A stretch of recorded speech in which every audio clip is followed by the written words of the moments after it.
everyone, welcome to another session of Tarabytes. Again, Tarabytes, not terabytes, but Tarabytes, a show featuring pretty random stuff with tidbits from me, your host, Tara. Today I'll be reading a poem by Benilda S. Santos entitled Dalit ng Paslit, and I'll be discussing some hopefully noteworthy points afterwards. Here it goes. Tay, sa isip ko lang to sinulat. Sinulat ko to kahapon. Pero isusulat ko ulit ngayon kasi talaga nang nahihirapan ako. Mula nung namatay ka, nang lumubog yung barkong sinakyan mo, at si nanay sumama sa tricycle driver dyan sa kanto. Naiwan ako kay Tio. Di niya ako pinapapasok sa school. Sa bahay na lang daw. Kaya pala, dadalhin niya yung mga kaibigan niya dito. Sa gabi, alam mo, maingay sila at lasing. Sabi nila nung unang gabi, "Ba, pwede na itong alaga mo, Lazaro." Tiningnan nila ko, Tay. Sabi, "Laro lang ha. Huwag kang matatakot." Tapos tawa sila ng tawa. Lahat kami humiga. Tapos madilim. Tapos umaga na. Hoy, sabi ni Tio. Tayo pupunta ngayon sa Manila. Magbalot ka na ng mga damit mo. Pero di ako makabangon. Tumingala lamang sa kisame. Nagbilang ng pako. May kalawang lahat. Sa Maynila, marami pang pinapasok si Tiyong mga lalaki. Malakas tumawa. Maraming pera sa bulsa.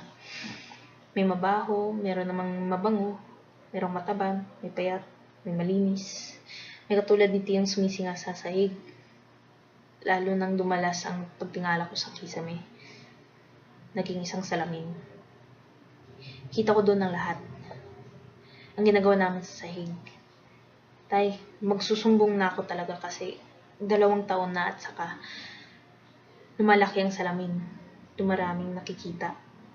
Saka baka di na ako makabangon. Mabigat na yung puson ko, Tay. Pabigat ng pabigat, Tay. Parang buong Maynila nasa loob ng puson ko. Alam mo. Oh my gosh, what did I just read?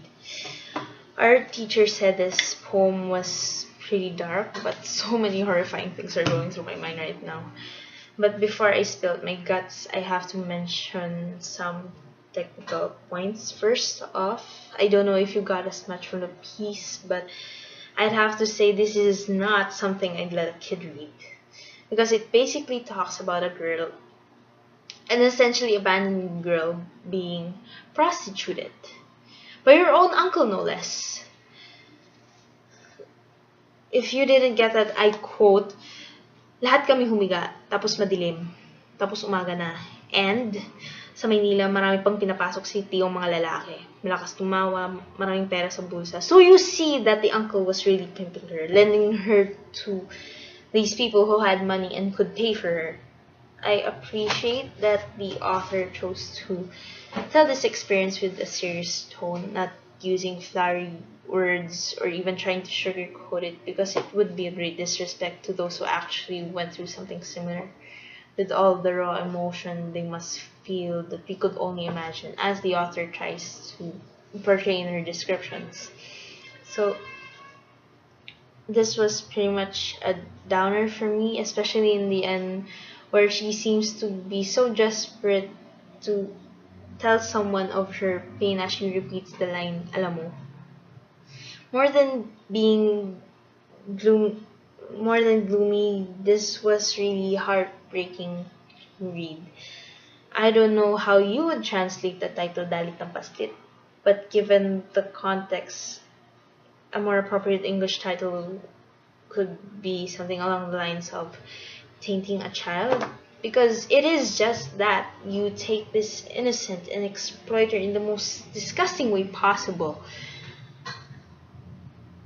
She could have grown and learned of life and love and learned of the dance that binds men and women in her maturity, but no, she had to be plunged into this underworld by the very person who should have been taking care of her in her mother's absence.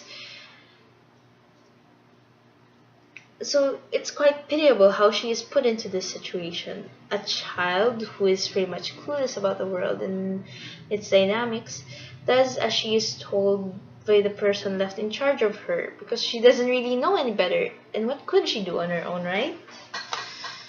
I read somewhere that in the eyes of a child, their parent could do no wrong. And I read somewhere else that a man once held his toddler's head and just sucked his eyes out, leaving him blind. The child wasn't afraid and just said, "Daddy ate my eyes." Like it was the most natural thing in the world. The uncle here is, of course, isn't the girl's parent, but still, he was the substitute adult figure in her life. But it also makes you wonder how easy it is for people to be taken advantage of, especially dependents. I don't know the exact figures, but if I threw a few statistics your way, it shouldn't come as a shock then that cases of rape are more likely to happen within the household or family than on the street with a stranger. And just last month, there were news about of villages having their children used for pornography via the internet or cybersex in Batangas and Pampanga, and that the Philippines is among the top 10 producers of child pornography. Hmm. What we can take from these then, other than the sad reality that these things do happen, is that we shouldn't be afraid to question or speak up about the things we are told to do, to be vigilant and critical, mindful of the situations we are put in. For what good is your brain if you don't use it, right? Well, that's all the time we have today. I hope I scratched your brain a bit. Until next time, bye.